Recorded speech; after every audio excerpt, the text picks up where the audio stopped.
All right, now we are going to go through our rules.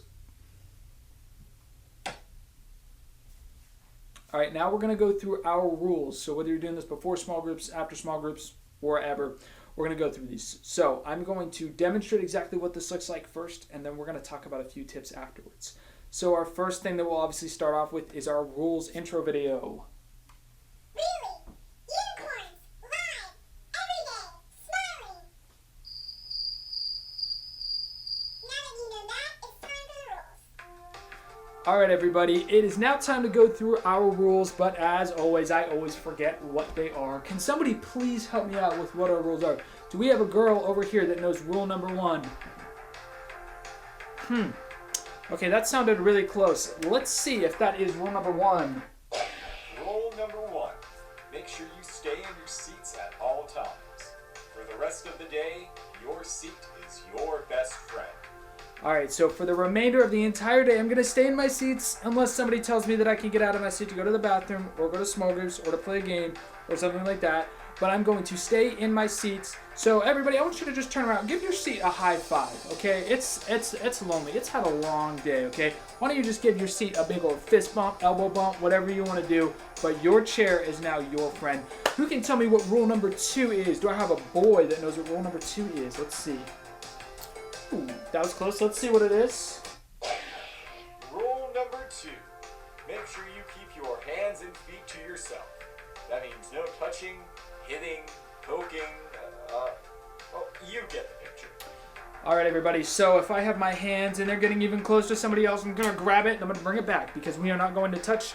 We're not going to kick. We're not going to do anything because we want to make sure that we're having a fun time at Kids Zone. So no touching, period. All right, who can tell me what is rule number 3? Do I have a girl over here who knows what rule number 3 is?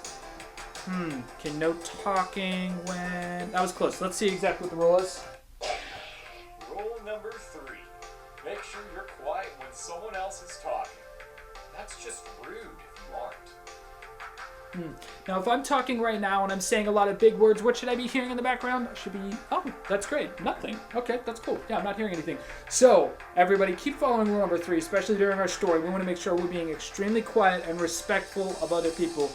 Boys, can you help me out with rule number 4? What's rule number 4? Let's try this. Rule number 4. Do not lose your name tag or else you won't get any candy. Please recite the rule number 4 oath after me. This is my name tag. This is my name tag. It says my name. It says my name. I don't want to lose my name. I don't want to lose my name. I don't want to change my name. I don't want to change my name. I want candy. I want candy. Therefore, I will not lose my name tag. Therefore, I will not lose my name tag. Well, I think that's all the rules, right? We don't have any other rule. Oh, we have another rule? Okay, what's our last rule? Girls, do you know about masks? Let's see if that is rule number 5. Rule number 5.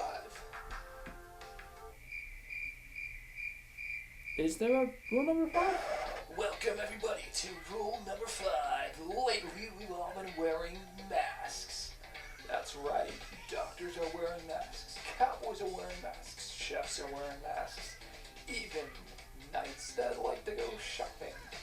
Well, regardless, let's take a look at our planet for rule number 5. That is right, keep your mask on at all times. Let's follow rule number 5 together. Point at that mask and say, stay on, mask. Alright, so if you're not wearing a mask, put on a mask because we need to be wearing masks all the time. Very, very important. Let's all follow rule number 5. Alright, so let's talk a little bit about the rules for a second. Now, whenever I'm first starting off with that, I want to try to make the rules slightly fun, but I want to make sure it's very, very clear and I'm giving examples of what it is because sometimes kids don't always grab it. So I want to make sure I'm being clear with that. But here's the other thing. If, for whatever reason, but here's what I want to make sure that I'm doing. Whenever I'm holding the mic, I want to make sure that I'm not going up to a kid and I'm holding the mic directly up to their face and saying, talk into the mic, because 9 times out of 10, a kid will use that opportunity to scream into a microphone. So we absolutely do not want to do that. But whenever you are asking kids back and forth, you want to make sure that you're going back and forth between the boys and the girl so that you're being very fair between the two. But you want to help them out along the way. So it's not like a test where if a kid doesn't get it immediately, you need to immediately like, that was wrong. You want to help them out. You want to be nice and you want to try to encourage them to be able to get the right answer. But in the end, all that you're doing is focusing again on the screen. Don't focus in the back on the sound tech if he's not immediately getting that thing able on the screen immediately. You want to keep looking at the screen and going, I wonder what's wrong with the screen, and not having everybody look backwards because then they're not looking at you. They're not focused on what's happening. You want to keep everybody's attention towards the front. But no matter what, with these rules, it's really important you communicate them, and I bet you'll do an amazing job doing it.